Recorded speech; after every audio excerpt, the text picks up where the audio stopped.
동양철학 에세이 장자 광활한 정신세계의 끝없는 이야기. 상자를 열고 주머니를 뒤지고 괴짝을 여는 도둑에 대비하려면 반드시 끈으로 묶고 자물쇠를 채워야 한다. 이것이 세상에서 말하는 현명함이다. 그러나 큰 도둑은 괴짝을 쥐고 상자를 들고 주머니를 둘러매고 달아나면서 오히려 끈과 자물쇠가 약해 끊어지지 않을까 걱정한다. 세상에서 말하는 현명함이란 결국 큰 도둑을 위하여 봉사하는 것이 아닌가? 몇 해 전에 어느 대학의 철학과 2학년생들에게 노장 철학을 강의한 적이 있었습니다. 노장 철학은 노자와 장자의 철학을 합쳐서 부르는 이름이고, 노자와 장자는 중국 고대 도가 사상의 대표자로 알려져 있습니다. 그렇지만 노자와 장자의 철학을 똑같은 철학으로 설명할 수 없는 부분도 있고, 노자나 장자라는 인물이 어디서 무엇을 한 사람인지 분명하지 않습니다. 그렇기 때문에 대개 노자와 장자라는 책을 중심으로 강의를 하게 됩니다. 그때 한 여학생이 장자를 읽고 써낸 독후감이 매우 인상적이어서 지금 기억에 남아있는 대로 일부분을 소개합니다. 아프리카에는 양과 닮은 스프링복이라는 야생동물이 있답니다. 그놈들은 수백, 수천 마리씩 떼리지어 풀밭을 찾아다니는데 풀밭을 만나면 뜯어먹고 다 먹으면 또 다른 곳으로 옮겨간답니다. 그런데 어떤 때는 풀밭이 있어도 계속 달리는 경우가 있답니다.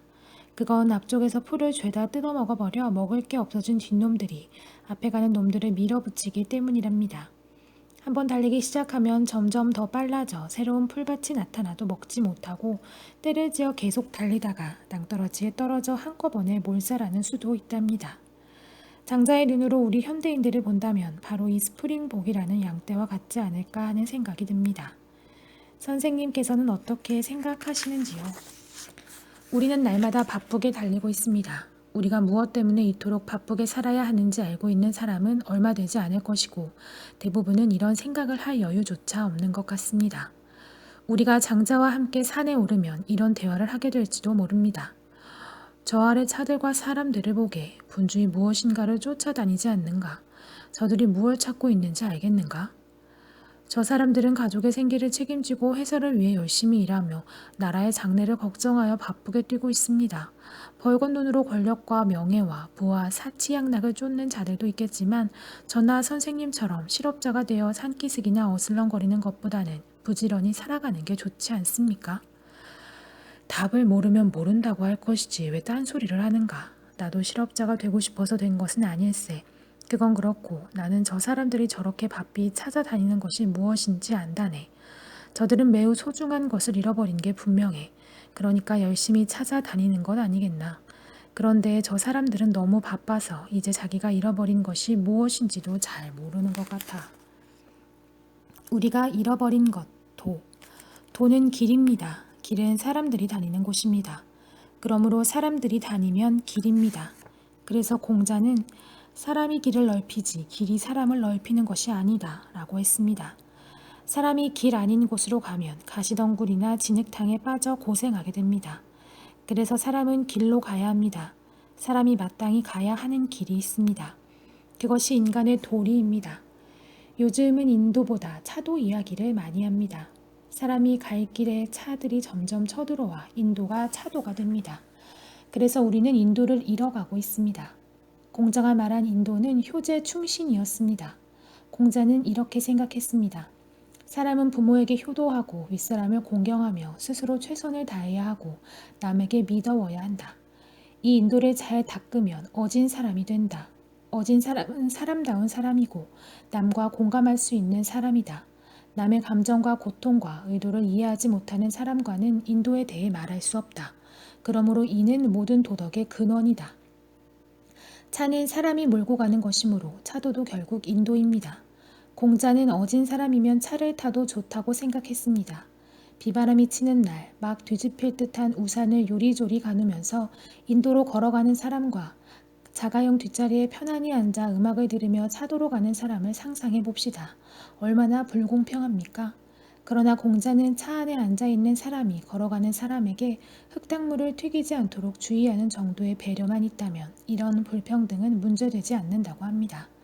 그래서 공자는 길을 넓히는 데 반대하지 않으며 때로는 새 길을 만들 수도 있다고 합니다. 장자는 공자의 말이 그럴듯하긴 하지만 실제로는 속임수라고 합니다. 사람다운 사람은 차도로 가도 좋고 길을 넓힐 수도 있다는 공자의 말은 사람다운 사람의 이름을 빌린 인간들이 길을 넓힌다는 명목으로 이웃나라를 침략하는 것을 옹호해주고 가난한 백성이 부역과 전쟁에 동원되어 가족과 떨어져 객지에서 죽고 마는 상황을 합리화시켜준다고 장자는 생각하였습니다. 공자가 군대, 군사력, 식량, 경제력, 백성들의 신뢰, 권력의 정당성 가운데 정치가가 끝내 잃어서는 안 되는 것은 백성들의 신뢰라고 한 것을 생각해보면 장자의 비난은 너무 심할지도 모릅니다. 그러나 장자는 부국강병을 외치는 법가나 도덕 정치를 외치는 유가나 춥고 배고픈 백성들의 눈으로 보면 그놈이 그놈이라고 생각했습니다. 장자의 생각은 이랬습니다. 길이란 무엇인가? 공자가 말하는 길은 진정한 길이 아니다. 진정한 길은 어떤 사람만이 만들 수 있고 또 어떤 사람만 편하게 가는 그런 길이 아니다. 한 번은 장자가 문해군이라는 왕을 초청해 놓고 소 잡는 기술자를 강사로 내세워 도를 강의하게 하였습니다. 강사는 먼저 실기로 왕에게 시범을 보였습니다. 그의 손놀림과 자세, 칼을 쓰는 동작은 마치 아름다운 음악을 연주하는 것 같았습니다. 문해군이 경탄하며 말했습니다. 아, 훌륭하도다. 기술이 이런 경지에 이를 수도 있는가? 소잡는 기술자가 칼을 놓고 말했습니다. 제가 좋아하는 것은 도입니다. 기술이 아니지요. 제가 처음 소 잡는 일을 시작했을 때는 보이는 것이 소뿐이었습니다. 그런데 3년이 지나자 소가 한눈에 다 들어오지 않았습니다. 그리고 이제는 마음으로 소와 만날 뿐 눈으로는 보지 않습니다. 감각의 작용은 멈췄고 마음만이 움직입니다. 오직 소의 결대로 칼을 움직여 살과 뼈 사이에 큰 틈을 쪼개 벌리고 뼈와 뼈 사이에 빈 곳에 칼을 밀어넣고 소의 몸 중 원래부터 빈 곳을 따라가니 뼈나 살이 엉겨 붙은 곳에 칼이 닿는 일이 없고 하물며 큰 뼈에 닿는 일은 전혀 없습니다.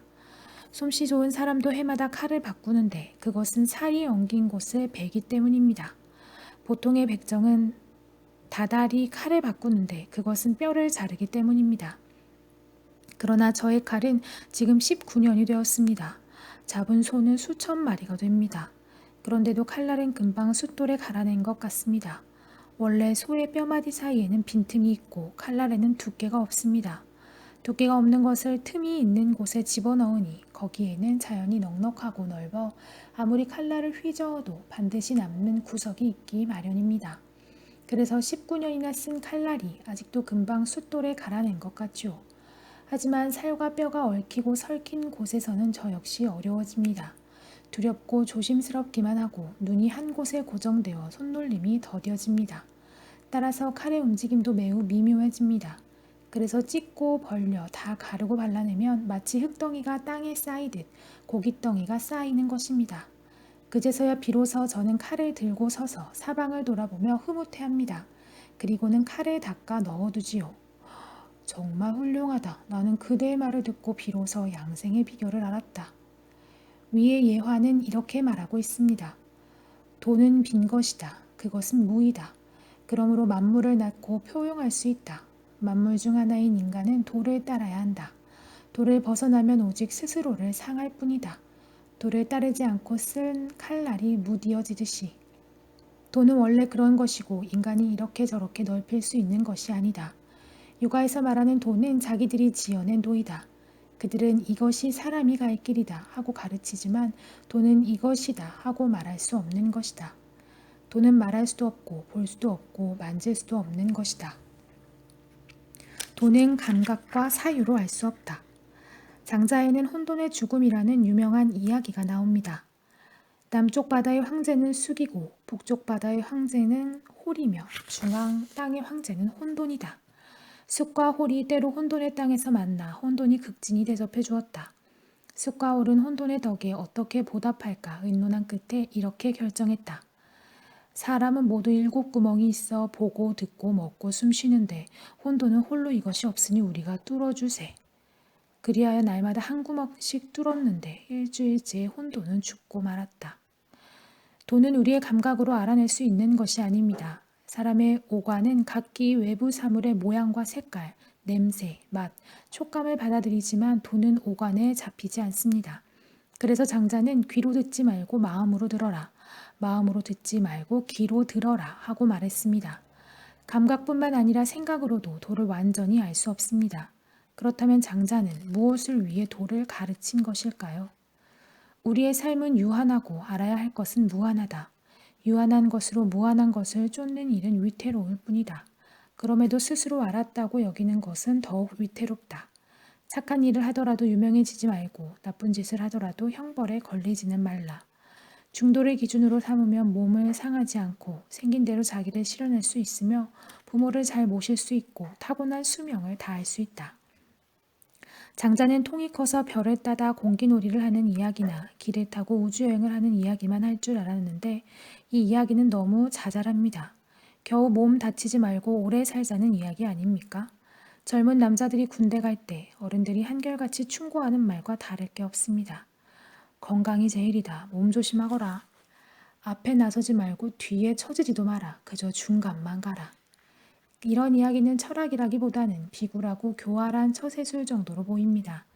그러나 무질서한 세상을 건지겠다는 공자의 도를 비웃는 장자의 큰 도는 사실 개인의 생명과 그것의 온전한 발현을 이루어가는 문제와 단짝입니다. 이런 점에서 육아의 문제나 장자의 문제나 모두 인간들 속의 인간의 삶의 문제였습니다. 다만 장자는 육아에서 규정해 놓은 사람이 마땅히 가야 할 길에 동의할 수 없었습니다. 그러면 이것은 누구를 위한 철학일까요?